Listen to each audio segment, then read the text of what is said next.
एक छोटे से गांव में एक गरीब माँ और उसका बेटा राघव रहते थे। उनके पास न ठीक से रहने के लिए घर था, न खाने के लिए पर्याप्त भोजन। माँ दूसरों के घरों में बर्तन धोकर, झाड़ू लगाकर और खेतों में काम करके कुछ पैसे कमाती थी ताकि राघव स्कूल जा सके। राघव बहुत समझदार और मेहनती लड़का था। वह रोज सुबह सुबह फटे कपड़ों और बिना जूतों के पैदल स्कूल जाता था। कई बार उसके पास किताबें खरीदने के लिए पैसे नहीं होते थे, तो वह पुराने कागजों पर लिखकर पढ़ाई करता था। लेकिन उसके दिल में एक ही सपना था, मैं पढ़ लिखकर अपनी माँ का जीवन बदल दूंगा।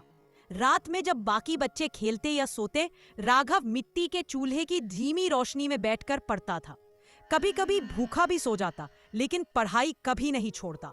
गांव के कुछ लोग उसका मजाक उड़ाते थे, पर उसकी माँ हमेशा कहती थी, बेटा, मेहनत करने वाला कभी हारता नहीं। समय बीतता गया। राघव ने अपनी मेहनत और लगन से स्कूल की पढ़ाई पूरी की और फिर सरकारी परीक्षा दी।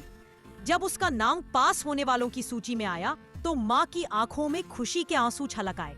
राघव अब एक बड़ा अफसर बन गया था। एक छोटे से गांव में एक गरीब माँ और उसका बेटा राघव रहते थे। उनके पास न ठीक से रहने के लिए घर था, न खाने के लिए पर्याप्त भोजन।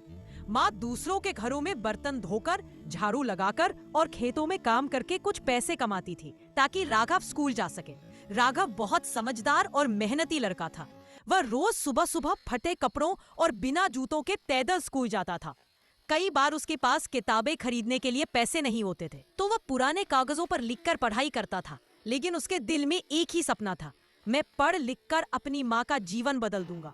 रात में जब बाकी बच्चे खेलते या सोते, राघव मिट्टी के चूल्हे की धीमी रोशनी में बैठकर पढ़ता था।